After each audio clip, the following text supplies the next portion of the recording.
رزق میں برکت کا ایک بہت بڑا ذریعہ شکر ہے۔ ارشاد فرمایا لَإِن شَكَرْتُمْ لَأَزِيدَنَّكُمْ، اگر تم شکر کرو گے وہ تمہیں اور زیادہ عطا کرے گا، اور اگر تم شکر نہیں کرو گے وَلَئِن كَفَرْتُمْ، کفران نعمت کرو گے، إِنَّ عَذَابِي لَشَدِيدٌ، تو پھر میرا عذاب بڑا سخت ہے۔ رزق کے اضافے کا ایک اور بہت بڑا سبب انفاق فی سبیل اللہ ہے۔ اللہ فرماتا ہے جو تم خرچ کرتے ہو تو جو چیز تم نے نکال دی اس کی جگہ اللہ تمہیں اور عطا کر دیتا ہے۔ بعض کا ہمارا یہ ہوتا ہے کہ کوئی آدمی مالی بحران میں آ گیا تو وہ کرتا کیا ہے کہ جو راہ خدا میں دینے کا کھاتا تھا پہلے اسے کلوز کرتا ہے، یہ فلاں مدرسے کو دیتے ہو یہ بھی بند کر دو، یہ مسجد کو دیتے ہو یہ بھی بند کر دو، یہ فلاں غریب کو دیتے ہو یہ بھی بند کرو، حالات ٹائٹ ہو گئے ہیں۔ لیکن 5 گاڑیاں ہیں تو 2 گاڑیوں پہ گزارا کر لیا جائے، پیٹرول بچے، یہ نہیں ہو سکتا۔ گھر کے لچھن وہی ہیں لیکن بند کہاں سے کیا؟ جہاں سے رزق آنا تھا۔ ہمیں تو یہ حکم دیا ہے جب رزق تنگ ہونے لگے صدقہ دے کے رب سے کاروبار کر لو، صدقے سے تمہارے رزق میں اضافہ ہوگا۔ یہ رب کا وعدہ ہے اور اللہ کے وعدے جھوٹے نہیں ہو سکتے۔ رزق کی برکت کا ایک اور بہت بڑا ذریعہ النکاح ہے۔ فرمایا اگر تم نکاح کرو گے، تم فقیر ہو وہ تمہیں غنی کر دے گا۔ لوگ کہتے ہیں بچہ پیروں پہ کھڑا ہو لے تو پھر نکاح کریں گے، اللہ کہتا ہے تم نکاح کرو ہم پیروں پہ کھڑا کر دیں گے۔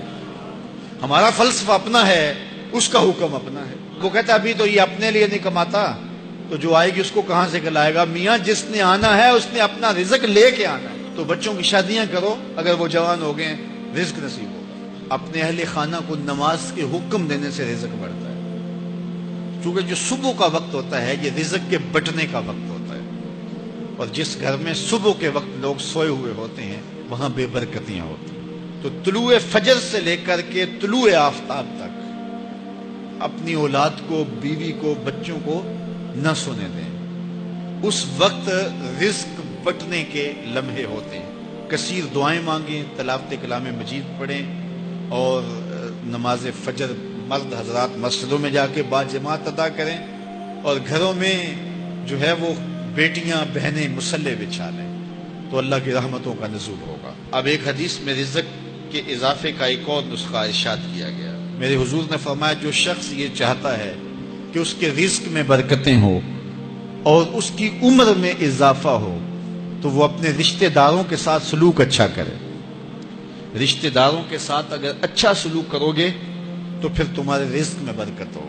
غریب ہیں تو ان کی مدد کرو، ان کی بیٹیوں کی شادیاں اپنے ذمے لے لو اگر اللہ نے آپ کو وسعت دی ہے، ان کی پریشانیاں بانٹ لو، ان کا قرضہ ہے تو اتارنے کی کوشش کرو، ان کو مشکلات سے نکالنے کی کوشش کرو۔ تم ان کو مشکلات سے نکالو گے، اللہ تمہیں مشکلوں سے نکالے گا۔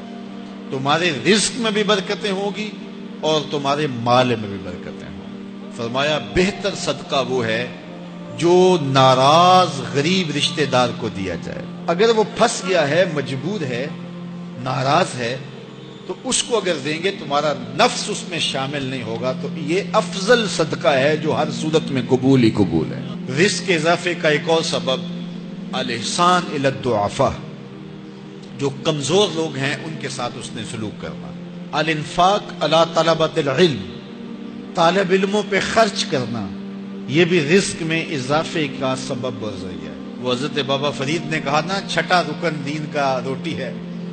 گھر میں کچھ نہ ہو تو پھر نہ نماز اور نہ ہی دیگر امور کی لذت آتی ہے، تو یہ رزق فراواں اور وسیع اور مبارک نصیب کرتے اللہ۔ تو اس کے لیے ایک اور وظیفہ میں دیتا ہوں، اور وہ یہ کہ مغرب کے بعد 21 مرتبہ سورۃ الکوثر پڑھ لیں، کثرت ہو جائے گی انشاءاللہ۔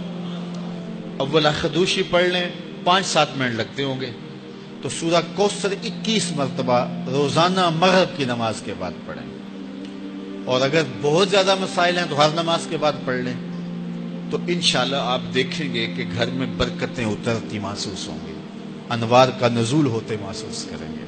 تو یہ وہ رزق کے اسباب ہیں، اگر ہم اختیار کر لیں تو ہم اللہ کی خاص رحمتوں کے حقدار ہوں گے۔ اللہ ہم سب کو رزق حلال، رزق وسیع، رزق سہل، رزق مبارک، رزق فراواں نصیب فرمائے۔ آج اگر حکومت پوچھ لیتی ہے کہ یہ مال کہاں سے آیا یہ بلیک منی ہے یا وائٹ منی ہے، تو لوگوں کو جان کے لالے پڑ جاتے ہیں، اور پھر ساری رات جو ہے وہ ٹیبل پہ وکیل بھی بیٹھا ہوتا ہے کہ کسی طرح سے ہم اس مشکل سے نکل جائیں اور ثابت کریں کہ یہ مال ہمارا کمایا ہوا ہے۔ یار حکومت پوچھ لے تو راتوں کی نیند اڑ جاتی ہے، جب رب نے پوچھ لیا، اور وہ پوچھے گا، قدم ہٹنے نہیں دے گا، وہ پوچھے گا من این اکتسبہ، کہاں سے کمایا۔ بہت سارے لوگ ہیں جو مال کماتے ہوئے اس کو بھول جاتے ہیں کہ ہم مال کیسے کما رہے ہیں۔ فرمایا کہ میری امت پہ ایک ایسا زمانہ آئے گا کہ لوگ اس بات کو فراموش کر دیں گے کہ جو ان کے پاس مال آ رہا ہے وہ حلال ذریعے سے آ رہا ہے یا حرام ذریعے سے آ رہا ہے۔ مال کی محبت اس قدر غالب ہو جائے گی کہ حلت اور حرمت اٹھ جائے گی، اور جب کوئی شخص اس مقام پہ پہنچ جاتا ہے، طمع اس قدر بڑھ جائے، پھر سمجھو کہ اس نے قیامت کے دن اللہ کے حضور سخت شرمندگی کا اہتمام کر لیا، سخت رسوا ہوگا اس دن۔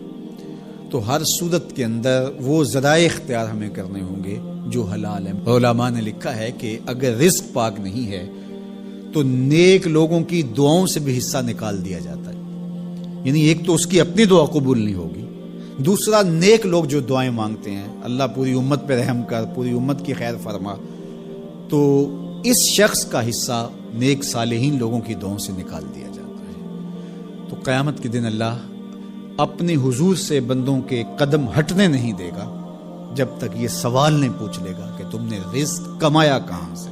اور پھر دوسرا سوال ہوگا کہ وفیما انفقہ، اس کو خرچ کہاں کیا۔ عمومی طور پہ ہم اس پہ تو زور دے دیتے ہیں کہ مال حلال ذریعے سے کمانا چاہیے، کسی سے زیادتی نہیں کرنی چاہیے، جھوٹی قسم سے مال نہیں کمانا چاہیے، کسی کو دھوکہ دے کے مال نہیں کمانا چاہیے، مال کمانے کے ذرائع اچھے ہونے چاہیے، یہ اس پر تو ہم توجہ دیتے ہیں۔ لیکن سوال یہ بھی ہوگا کہ صرف یہ مسئلہ نہیں ہے کہ تم نے کمایا کیسے، یہ بھی مسئلہ ہے کہ تم نے مال کو خرچ کہاں کیا، مصرف کیا تھے اس کے، فضول خرچی میں، اسراف میں تو وہ مال حلال کی کمائی تم نے ضائع تو نہیں کر دی۔ ہمارے مالک نے تو ہمیں جو مال ہے اس کو بے وقوف لوگوں کے ہاتھوں میں دینے سے منع کیا ہے۔ بچے ہیں جو مال کے مصرف کو نہیں جانتے، اس طرح گھر کی وہ خواتین جو مال کے مصرف کو اچھی طرح نہیں سمجھتی اور فضول خرچی کرتی ہیں، تو شوہر کی ذمہ داری ہے کہ وہ اخراجات کنٹرول کرے۔ یہ اس آیت کریمہ کی شرح کے اندر علماء نے لکھا کہ بے وقوفوں کو مال نہ دو، چونکہ وہ اگر غلط جگہ پہ خرچ کریں گے جہاں خرچ نہیں کرنا چاہیے تھا تو اس کا حساب آپ کو دینا پڑے گا۔ تو مال کو خود بھی ایسی جگہ پہ خرچ نہ کریں، اور مال کا امین ان کو نہ بنائیں جو ایسی جگہ پہ خرچ کریں جو اس کا مصرف نہیں ہے۔ تو جو مال فضول خرچی میں اڑا دے تو اس سے بھی پوچھا جائے گا، اور جو حرام میں لگائے، سراسر حرام میں لگائے، اس مال سے عیش و عشرت کرے، اس مال سے رشوت دے کے کسی کا حق چھینے، اس مال سے کسی پر ظلم کروائے، کسی پر زیادتی کروائے، تو کیا اس کو حساب نہیں دینا پڑے گا؟ تو ایک ایک پائی کا حساب دینا پڑے گا۔